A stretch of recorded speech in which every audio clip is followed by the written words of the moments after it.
Hello student, कैसे हो आप लोग। आई थिंक आप लोग अच्छे होंगे। चलिए, अच्छी बात है, जम के पढ़ाई कर रहे होंगे। ठीक है, चलिए आपको मैं आज ले चलूंगा लाइफ प्रोसेस के सेकेंड पार्ट में। ठीक है, मैंने आपको लाइफ प्रोसेस का फर्स्ट पार्ट दे चुका था जिसमें कि फोटोसिंथेसिस, न्यूट्रिशन, ठीक है, और डाइजेशन एंड ऑब्जर्प्शन। ठीक है, अब मैं आपको दे रहा हूं क्या, लाइफ प्रोसेस के सेकेंड पार्ट। ठीक है, रेस्पिरेशन। ठीक है, तो चलिए रेस्पिरेशन पर चलते हैं। यानी कि हम लोग ऑलरेडी पढ़ चुके हैं कि डाइजेस्टेड फूड जो होते हैं, ठीक है, उसको एक जगह से दूसरी जगह कैसे ट्रांसमिट होते हैं, ये ऑलरेडी पढ़ चुके हैं। ठीक है, लेकिन आखिर वो डाइजेस्टेड फूड का होता क्या है, कैसे वो एनर्जी हम लोगों को देते हैं, तो ये हम पढ़ेंगे रिस्पायरेशन में। ठीक है, तो पहले मैं आपको बता दूं क्या कि रिस्पायरेशन होते हैं क्या। ठीक है, तो respiration is a biological process in which digested foods, that is the carbohydrates, fats and protein, are converted into the energy releasing components. ठीक है, that is the ATP. ठीक है, ये ATP, इसमें आपको वाटर का रिलीज होता है, ठीक है, कार्बन डाइऑक्साइड का रिलीज होता है और साथ में ह्यूज अमाउंट ऑफ एनर्जी भी रिलीज होता है। तो इस प्रोसेस को कहते हैं क्या, रेस्पिरेशन।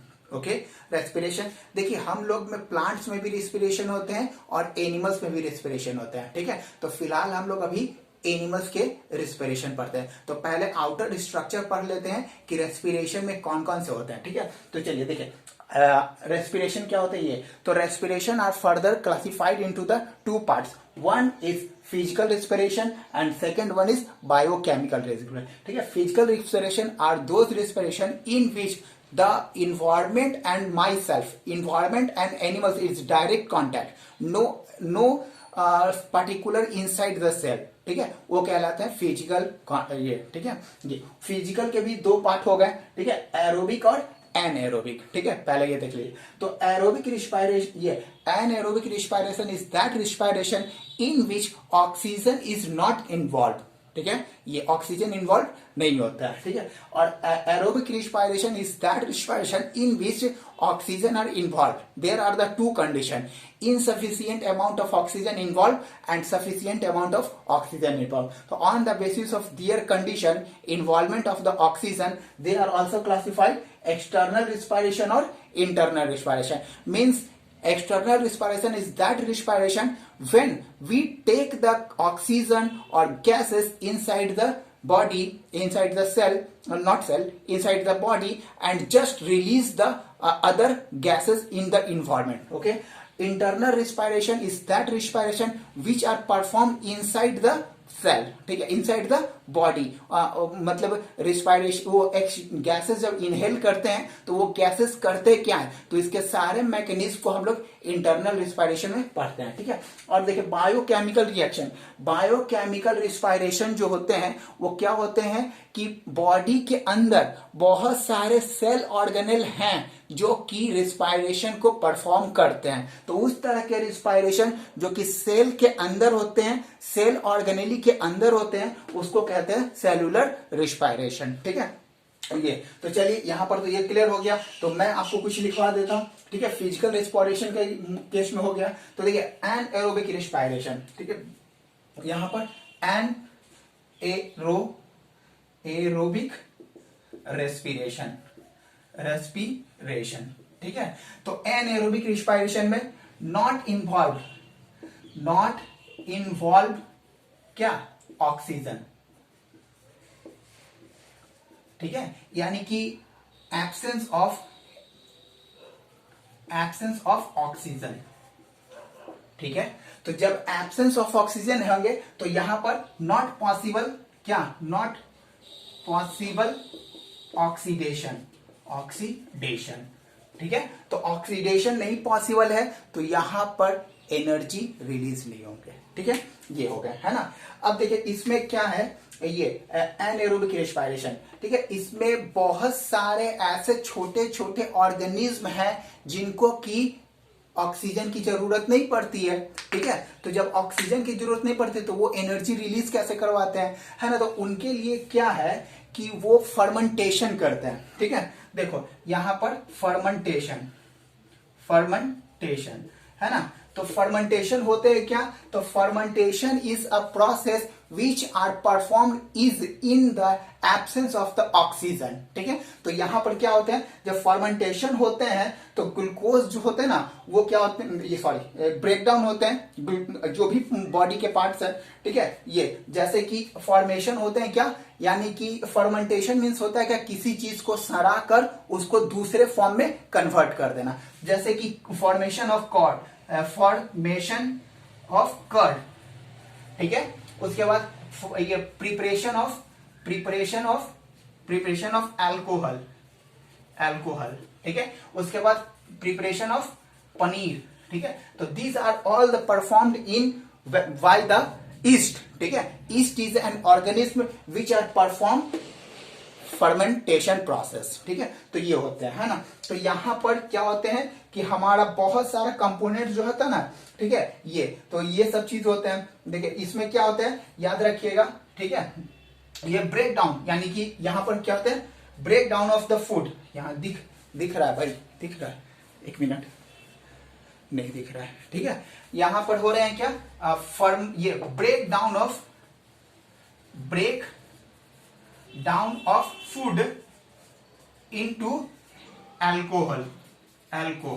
ठीक है, ये ब्रेक डाउन होते हैं, ठीक है, फूड का। तो जो भी फूड लिए, ठीक है, वो फूड जो होता है वो इनसफिशिएंट ऑक्सीजन के कारण, सॉरी एब्सेंस ऑफ ऑक्सीजन के कारण वो डायरेक्ट अल्कोहल में ब्रेक डाउन होते हैं, और बैक्टीरिया जो भी ईस्ट वगैरह है ना उन्हीं का यूज करते हैं। ठीक है, तो ये हो गया क्या, एनएरोबिक रिस्पायरेशन। ये सिंपली छोटे ऑर्गेनिज्म में, सिंगल सेलुलर ऑर्गेनिज्म में होते हैं, क्योंकि उनके पास तो वेल एडवांस रिस्पायरेटरी सिस्टम तो है नहीं, तो इसीलिए वो सिंगल सेल के हैं, तो ये फंक्शन करते हैं। ठीक है, उसके बाद देखिए ये एनएरोबिक में कोई दिक्कत है, आपको ईस्ट वगैरह आ जाएगा। ठीक है, ईस्ट आ जाएंगे। ठीक है, ये टेप वर्म आ जाएंगे, है ना, टेप वर्म जानते हैं ना, ये सब आ जाएंगे जो हमारे बॉडी के अंदर भी रहता है, तो ये सब आ जाएंगे। क्लियर, इसको रब करते हैं। ठीक है, ये चलिए ये हो गए। ठीक है, उसके बाद चलिए देखते हैं क्या, अब एक होता है क्या आपका एरोबिक रिस्पायरेशन। ठीक है, तो एरोबिक रिस्पायरेशन के भी दो कंडीशन है, यानी कि एरोबिक रेस्पिरेशन है ना। तो एरोबिक रेस्पिरेशन के दो कंडीशन है, पहला क्या, सफिशिएंट अमाउंट ऑफ ऑक्सीजन। ठीक है, और दूसरा है क्या, इनसफिशिएंट अमाउंट ऑफ ऑक्सीजन। ठीक है, ये दो कंडीशन होते हैं एरोबिक रिस्पायरेशन में। एरोबिक रिस्पायरेशन में क्या होता है, ऑक्सीजन का प्रेजेंस रहता है। ठीक है, तो बहुत सारे ऑर्गेनिज्म हैं, ठीक है, जो कि ऑक्सीजन के कम क्वांटिटी का यूज करते हैं, और उसके बाद जितना उनको जरूरत होता है वो एनर्जी रिलीज करते हैं। लेकिन कुछ ऐसे ऑर्गेनिज्म है जो कि वेल एडवांस्ड ऑर्गेनिज्म है, ठीक है, उनको क्या होता है कि बहुत ज्यादा अमाउंट में ऑक्सीजन, सफिशिएंट अमाउंट में, तभी वो डाइजेस्टेड फूड को एनर्जी में कन्वर्ट कर पाएंगे। ठीक है, तो पहले देखते हैं कंडीशन क्या होता है, इनसफिशिएंट में क्या होता है। ठीक है, इनसफिशिएंट में क्या होता है, ये insufficient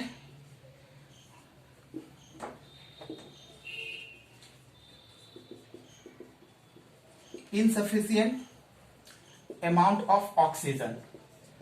ठीक है, इसमें क्या होता है ना, तो देखिए जब भी इनसफिशिएंट अमाउंट ऑफ ऑक्सीजन होंगे तो मतलब क्या होगा, ब्रेकडाउन होगा किसका, फूड पार्टिकल्स के। ठीक है, लेकिन उसमें ब्रेकडाउन होने के बाद उसमें उतने ज्यादा अमाउंट में एनर्जी, यानी कि less use of oxygen molecules.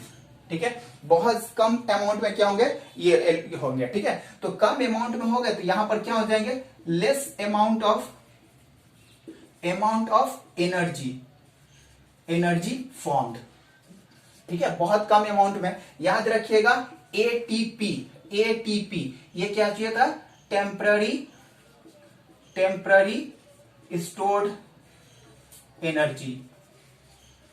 ठीक है, इसमें एटीपी के फॉर्म में वो कन्वर्ट हो जाते हैं, ठीक है। और एटीपी जो होता है वो टेम्पररी स्टोरेज और है सब्सटेंसेस जो कि एनर्जी को स्टोर करता है, ठीक है। तो यहां पर तो आखिर इसका प्रोसेस है क्या, ये इनसफिशियंट अमाउंट में ऑक्सीजन मिलते हैं तो ये फंक्शन इनका मैकेनिज्म कैसा है, ठीक है। तो देखिए जैसे कि मान के चलो फूड है, हमारा फूड है, तो फूड क्या होता है C6H12O6, यही है ना डाइजेस्टेड फूड, ठीक है। ग्लूकोज जो हमारे बॉडी में एब्सॉर्ब होते हैं और उसके बाद वो टारगेट सेल तक जाते हैं, ठीक है। तो एब्सॉर्ब होते हैं तो यहां पर क्या होता है इनसफिशियंट ऑक्सीजन, ठीक है। इनसफिशियंट ऑक्सीजन रहते हैं तो ये ब्रेक तो होंगे, ठीक है, लेकिन ये ब्रेक होते हैं क्या लैक्टिक एसिड में, लैक्टिक एसिड, ठीक है, जिसका फॉर्मूला था C3H6O3, ठीक है। ये तो ये लैक्टिक एसिड के फॉर्म में होते हैं, यानी कि ये लैक्टिक एसिड बनते हैं कब, जैसे मैं आपको बताता हूं, ठीक है।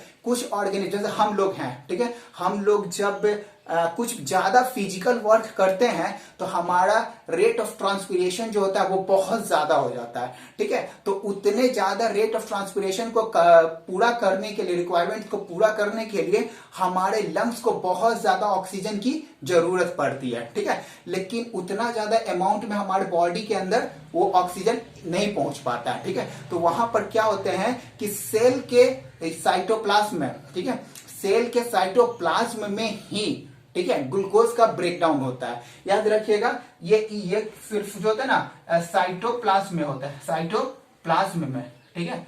Breakdown in cytoplasm, performed in cytoplasm, ठीक है, परफॉर्म्ड इन साइटोप्लाज्म, ठीक है, ये साइटोप्लाज्म में परफॉर्म होते हैं। तो यहां पर लैक्टिक एसिड का फॉर्मेशन होता है। एग्जांपल्स में हमारे मसल्स जो होते हैं ना, वहां पर मसल्स के सेल जो होते हैं ना, वहां पर इनसफिशियंट अमाउंट में ऑक्सीजन रह जाते हैं और उसके बाद ये ऑक्सीजन के साथ रिएक्शन करते हैं, यानी कि ऑक्सीडाइज्ड होते हैं ग्लूकोज और ब्रेक डाउन करते हैं किसमें लैक्टिक एसिड में। और ये लैक्टिक एसिड क्या करता है हमारे बॉडी के मेटाबॉलिक एक्टिविटीज जो होते हैं ना उसको वो स्लो कर देता है, ठीक है। तो हमारे बॉडी में बहुत ज्यादा पेन होने लगता है ना। तो इस कारण से ये चीज होते हैं, है ना। यहां पर एक चीज और याद रखिएगा, ठीक है, यहां पर अगर सेलुलोज रिस्पायरेशन बहुत सारे ऐसे है ना, तो प्लांट्स में यहां पर भी सेलुलोज होता है। बहुत सारे ऐसे प्लांट्स है जहां पर की स्लो रिस्पायरेशन होता है, ठीक है। तो यहां पर सेलुलोज जो होता है ना, तो ये क्या करते हैं, ये एक चीज याद रखिएगा, माइटोकॉन्ड्रिया आर नॉट इन्वॉल्व, ठीक है। इसमें क्या होते हैं माइटोकॉन्ड्रिया इन्वॉल्व नहीं होते हैं, ठीक है। एनाएरोबिक के वो कंडीशन जब इनसफिशिएंट अमाउंट में ऑक्सीजन जाता है बॉडी में तो वहां पर साइटोप्लाज्म में ही रेस्पिरेशन हो जाते हैं, ठीक है। और ये रेस्पिरेशन होते हैं तो ऑक्सीजन के प्रेजेंस में होते हैं और ऑक्सीजन का क्वांटिटी जो होता है वो बहुत कम होता है, जिसके कारण जो एनर्जी का फॉर्मेशन होना चाहिए था वो नहीं होता और लैक्टिक एसिड का फॉर्मेशन होता है। तो यहां पर भी क्या होता है एटीपी का फॉर्मेशन होता है, यानी कि लेस एनर्जी, ठीक है। जैसे लेस अमाउंट ऑफ एनर्जी तो बहुत कम एनर्जी, तो आई थिंक यहाँ पर 2 एटीपी का फॉर्मेशन होता है, ठीक है। तो ये बहुत कम है, जबकि होना चाहिए कितना 38 एटीपी का, है ना। तो ये होते हैं, ये हो गए, ठीक है। अब यहां पर क्या होता है एक चीज और मैं बता देता हूं, इसमें यहां पर enzymes are not take part, ठीक है। इंजाइम्स भी इसमें किसी तरह का कोई पार्टिसिपेशन नहीं करते हैं, ठीक है। बस ये तो एक तरह से माना जाए तो ये फिजिकल क्वांटिटी फिजिकल रिस्पायरेशन के पार्ट्स ही हैं, ठीक है। ये तो ये कंप्लीटली आपका फिजिकल रिस्पायरेशन के पार्ट्स है। ओके, ये क्लियर हो गया ना कैसे फॉर्मेशन होते हैं। आपका एनसीईआरटी बुक में है ना ये पायरुवेट, ठीक है। तो पायरुवेट जो होता है वो क्या होता है C6H12O6 होता है और इसको ऑक्सीजन के साथ C3H6O3, ठीक है। तो ये हो गए लैक्टिक एसिड, है ना, ये दिया हुआ है ना। तो इसको ध्यान रखिएगा, एनसीईआरटी का ये है दिया हुआ है, ठीक है। ये तो एनसीईआरटी बहुत इंपॉर्टेंट है ना, क्योंकि आपका जो भी कंडीशन टर्म और जो भी एग्जामिनेशन के पॉइंट ऑफ व्यू से आप रीड कर रहे हैं ना वो एनसीईआरटी से ही परफॉर्म्ड होंगे, ठीक है। तो ये हो गए एरोबिक रिस्पायरेशन के सेकेंड पार्ट, क्लियर। चलिए ठीक है, अब चलते हैं क्या एनएरोबिक, है ना। तो एनएरोबिक में क्या होता है देख लेते हैं। अभी मैं सिर्फ आपको फिजिकल बता रहा हूं, ठीक है, अभी बायोकेमिकल नहीं बता रहा हूं। इसमें वो सेल इन्वॉल्व नहीं हो रहे हैं, ठीक है, ना ही उसमें इंजाइम्स का इन्वॉल्वमेंट हो रहा है, ठीक है। तो यहां पर तो ये हो गए एरोबिक रिस्पायरेशन, ठीक है। तो चलो एरोबिक रिस्पायरेशन में अब कितने हो गए, दो तरह के, एक एक्सटर्नल और एक इंटरनल, ठीक है। तो चलिए पहले हम लोग पढ़ते हैं क्या, एक्सटर्नल रिस्पायरेशन, ठीक है। ये देखो एक्सटर्नल रेस्पिरेशन इन एरोबिक, ठीक है, aerobic, external respiration in aerobic respiration, ठीक है। इसमें क्या होता है, देखिए इट इज अ सिंपल, यानी कि ये एक सिंपल क्या है, intake of the oxygen and outward of the, यानी कि releasing of the carbon dioxide, ठीक है। डज नॉट, इसमें ऑर्गेनल पार्टिसिपेट नहीं करता है, ठीक है। इसमें सिर्फ बहुत सारे कंपोनेंट्स है रेस्पिरेटरी ट्रैक के जो पार्टिसिपेट करते हैं और ऊपर से ये फ्लो करवाते हैं, ठीक है। तो ये क्या करते हैं, टेक ऑक्सीजन एंड रिलीज, तो ये क्या करते हैं, intake oxygen and release CO2 from environment, ठीक है। ये फॉर इन्वायरमेंट से वो सिर्फ ऑक्सीजन कैरी करते हैं और CO2 का रिलीजन करते हैं, ठीक है। तो रिलीज करते हैं, तो इसमें सिर्फ यही इन्वायरमेंट है, ठीक है। ये it is a physical process, मैंने बता दिया था क्या, ये क्या है, it is a physical process, ठीक है। ये आपका क्या है, फिजिकल प्रोसेस है। नो, इसमें क्या होता है, नो एनर्जी रिलीज, ठीक है, रिलीज, ठीक है। इसमें किसी तरह का कोई एनर्जी रिलीज नहीं होता है, क्योंकि इसी में किसी तरह का कोई बायोकेमिकल रिएक्शन होता ही नहीं है, ठीक है। हम बस का ऑक्सीजन लेते हैं और कार्बन डाइऑक्साइड बाहर निकाल देते हैं, तो ये चीज होता है ना। नो एनर्जी रिलीज हो गया। ये क्या होता है, आउटसाइड द सेल, ठीक है। ये सेल के बाहर होते हैं, सेल के अंदर जाएंगे तो वहां पर सेल ऑर्गेनेली है तो वो तो परफॉर्म करेंगे, लेकिन ये नहीं करते हैं, ठीक है। ये हो गया। इसमें भी क्या होता है, नो इंजाइम्स परफॉर्म, ठीक है। इसमें भी किसी तरह का कोई इंजाइम्स परफॉर्म नहीं करते, किसी तरह का कोई इंजाइम जो है वो पार्टिसिपेट नहीं करता है। आपको मैं बता देता हूं इंजाइम्स होते हैं क्या, ठीक है। तो इंजाइम्स आर दो सब्सटेंसेस व्हिच आर इंक्रीज और decrease the rate of reaction, ठीक है, उसको कहते हैं इंजाइम्स। और ये इंजाइम्स जो होते हैं वो कंप्लीटली बने होते हैं किस चीज के, प्रोटीन के, ओके। तो इस इंजाइम्स को आप याद रखिएगा, ये इंजाइम्स को बहुत इंपॉर्टेंट चीज है ना। ये हो गया नो इंजाइम्स, तो ये आपका क्या है, एक्सटर्नल रिस्पायरेशन हुआ, ठीक है।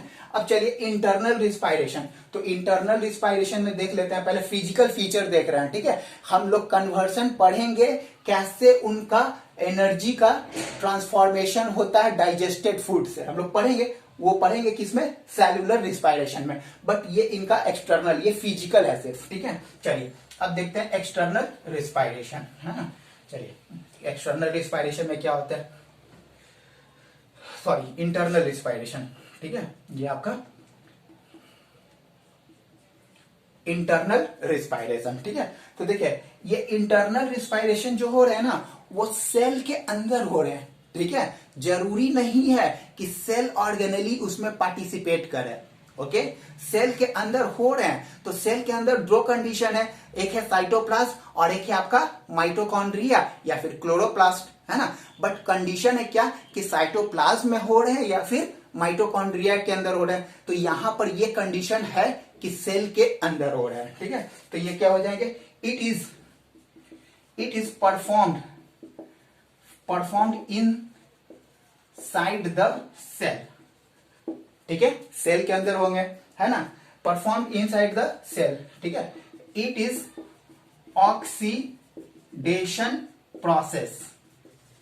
प्रोसेस इन विच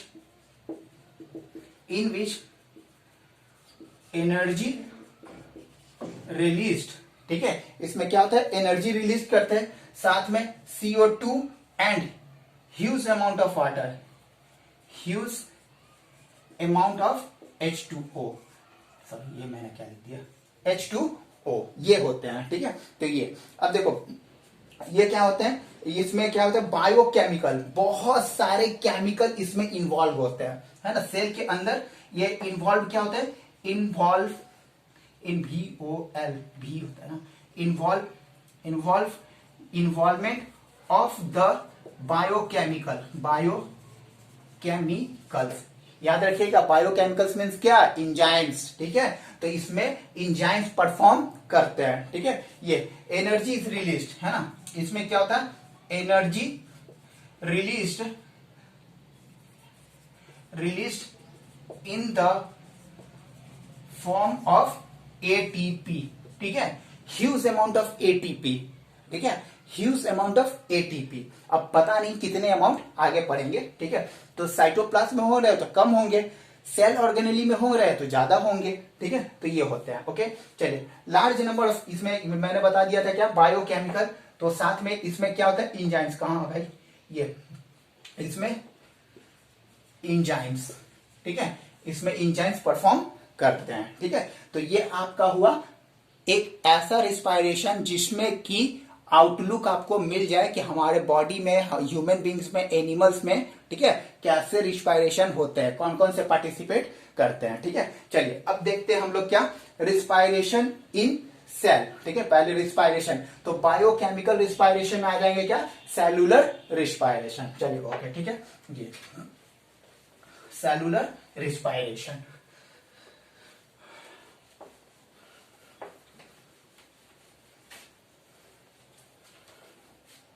ठीक है, यहां पर आ जा रहे हैं क्या, cellular respiration.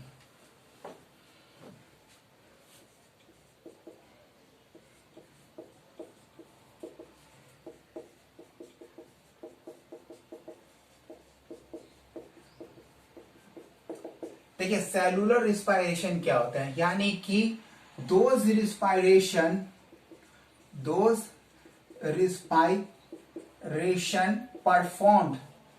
performed inside the cell. It may be performed cytoplasm or mitochondria। ठीक है, या फिर प्लांट में अगर होंगे, हम लोग एनिमल की नहीं बात कर रहे हैं, माइटोकॉन्ड्रिया या फिर क्लोरोप्लास्ट, प्लांट्स में हम लोग ये पढ़ेंगे। ठीक है, ओके, अब देखते हैं इसमें कैसे कैसे होते हैं, है ना। तो देखिए मैं बता रहा हूं क्या, जैसे ही होते हैं आपका माइटोकॉन्ड्रिया। ठीक है, माइटोकॉन्ड्रिया से पहले मैं आपको बता दूं। ठीक है, यहां पर क्या होते हैं, जैसे हमारा डाइजेस्टेड फूड है। ठीक है, डाइजेस्टेड फूड है ना, तो डाइजेस्टेड फूड में O2 सफिशियंट अमाउंट में रहेंगे, तो यहां पर CO2 plus H2O plus energy. ठीक है, in the form of ATP, है ना, इस फॉर्म में रिलीज होते हैं, और यही फॉर्म जो होता है वो सेल के अंदर होता है। ठीक है, तो माइटोकॉन्ड्रिया में कैसे होते हैं ये मैं बताता हूं सिंपल सा। ठीक है, देखिए ये आपका क्या है, ये आपका सेल ऑर्गेनेली है। ठीक है, जिसका नाम है क्या, माइटोकॉन्ड्रिया। ठीक है, ये सेल ऑर्गेनेली के दो डबल मेम्ब्रेन होते हैं।